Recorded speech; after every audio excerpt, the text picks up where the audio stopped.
कभी सोचा है कि किसी एक नेता का सिर्फ एक बयान कैसे पूरी दुनिया के बाजारों को हिला सकता है? मतलब करोड़ों अरबों का खेल सिर्फ कुछ शब्दों पे टिक जाता है। तो आज हम ठीक इसी की कहानी समझने वाले हैं। एक ऐसा बयान जिसने मार्केट में हलचल मचा दी, और ये भी देखेंगे कि पॉलिटिक्स और पैसा, इनका कनेक्शन आखिर है कितना गहरा है। 23 मार्च 2026 की सोचिए, ट्रेडर्स अपनी स्क्रीन पर नजरें गड़ाए बैठे हैं और अचानक बिना किसी वार्निंग के सब कुछ हरा हो जाता है। मार्केट्स में एक जबरदस्त बूम आता है। अब खुशी तो हुई सबको, पर उससे कहीं ज्यादा हैरानी हुई। भाई अचानक ऐसा क्या हो गया? यही उठता है कि आखिर हुआ क्या था। क्या सच में किसी एक इंसान के कुछ शब्द मार्केट का पूरा गेम बदल सकते हैं? चलिए इसी पहेली को सुलझाते हैं। इस पूरी कहानी की जड़ में है सिर्फ एक बयान, एक ऐसा पॉलिटिकल मूव जिसने इन्वेस्टर्स के दिल में जो डर बैठा था उसे एकदम से शांत कर दिया। बड़ी वजह क्या थी? वजह थे अमेरिकी राष्ट्रपति डोनाल्ड ट्रंप, जिन्होंने ईरान के पावर प्लांट्स पर हमले का जो अल्टीमेटम था उसे आगे बढ़ा दिया।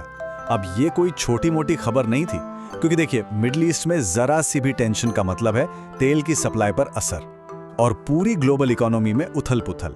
तो जैसे ही ये फैसला आया, वो खतरा कुछ वक्त के लिए टल गया और बस इन्वेस्टर्स ने एक राहत की सांस ली। राहत का जो पहला असर था, जो पहली लहर थी, वो सीधे सीधे दिखी एशियाई स्टॉक मार्केट्स पर। खबर फैलते ही इन्वेस्टर्स ने, कह सकते हैं, जमकर खरीदारी शुरू कर दी। असर तो बिल्कुल तुरंत दिखा। जापान का जो मेन इंडेक्स है निकी 225, वो सीधे 2% से ज्यादा उछल गया। मतलब पिछले दिन जितनी भी गिरावट हुई थी वो एक झटके में रिकवर हो गई। ये एक बहुत बड़ी रिकवरी थी, जिससे पता चलता है कि इन्वेस्टर्स इस वॉर के खतरे से कितना ज्यादा डरे हुए थे। ऐसा नहीं था कि ये तेजी सिर्फ जापान में थी, नहीं, ऑस्ट्रेलिया का मार्केट भी 0.7% ऊपर चला गया। असल में पूरे एशिया पैसिफिक रीजन में ये राहत की लहर इतनी तेजी से इसलिए फैली क्योंकि ये सारी इकोनॉमीज तेल के इंपोर्ट पर बहुत ज्यादा डिपेंडेंट है। तो लड़ाई टलने का मतलब था एनर्जी सप्लाई का खतरा कम होना। और ये पिक्चर ही क्लियर कर देता है। MSCI इंडेक्स, जिसे आप एक तरह से पूरे एशिया पैसिफिक रीजन के बड़े स्टॉक्स का थर्मोमीटर समझ सकते हैं, वो भी 1.3% चढ़ गया। मतलब साफ था, ये जो पॉजिटिव माहौल था ये पूरे कॉन्टिनेंट में फैल चुका था। लेकिन मार्केट का रिएक्शन इतना सीधा साधा नहीं था। अब चलते हैं तेल बाजार की तरफ, जहां कहानी थोड़ी सी कॉम्प्लिकेटेड थी। यहां राहत तो थी, पर साथ में टेंशन भी बना हुआ था। कहानी थोड़ी पलट जाती है। देखिए, जब लड़ाई का डर था तो तेल की सप्लाई रुकने के डर से कीमतें आसमान छू रही थीं, राइट? जैसे ही खतरा टला, कीमतें लगभग 10% तक गिर गईं। लेकिन अब उनमें एक हल्की सी रिकवरी दिखी, और ये रिकवरी दिखा रही थी कि मार्केट अभी भी पूरी तरह से कॉन्फिडेंट नहीं है। नंबर्स की बात करें तो ब्रेंट क्रूड, जो कि एक ग्लोबल बेंचमार्क है, वो 1% बढ़कर $100 प्रति बैरल के आसपास पहुंच गया। और अमेरिकी कच्चा तेल WTI, वो तो 2% चढ़ा। इसका मतलब क्या है? मतलब ये कि कीमतें अभी भी ऊपर ही थीं, जो साफ बता रहा था कि खतरा सिर्फ टला है, खत्म बिल्कुल नहीं हुआ। उतार चढ़ाव की वजह क्या? वजह एकदम साफ है। हमला भले ही टल गया, लेकिन मिडिल ईस्ट में जो टेंशन की चिंगारी थी वो अभी भी सुलग रही थी।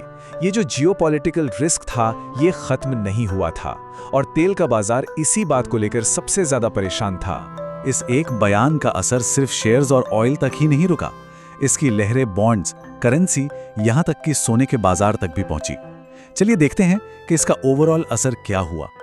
ये टेबल पूरी कहानी बयां कर रही है। होता क्या है कि जब मार्केट में रिस्क कम होता है तो इन्वेस्टर्स सेफ माने जाने वाले अमेरिकी बॉन्ड्स से पैसा निकालकर कहीं और लगाते हैं। इससे बॉन्ड यील्ड्स स्टेबल हो गए।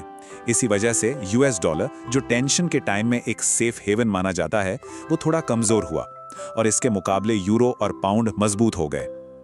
और हाँ, सोने की कीमतों में जो हल्की सी बढ़त है, वो बताती है कि थोड़ी बहुत अनिश्चितता अभी भी है, क्योंकि गोल्ड तो हमेशा से एक सेफ ऑप्शन। और इसका एक और बहुत बड़ा असर पड़ा दुनिया भर के सेंट्रल बैंकों की सोच पर।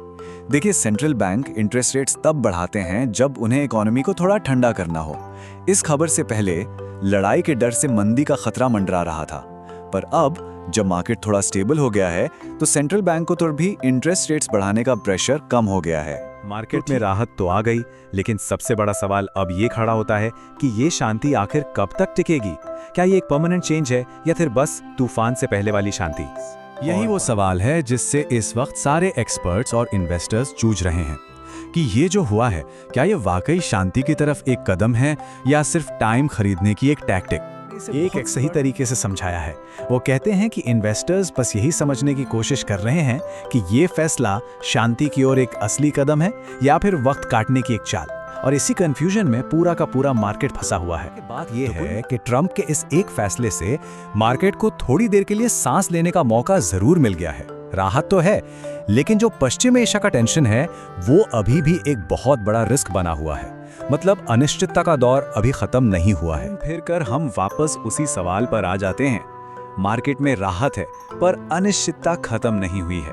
अब आने वाले दिनों में मार्केट किस तरफ जाएगा, ये सब कुछ इसी पर डिपेंड करेगा।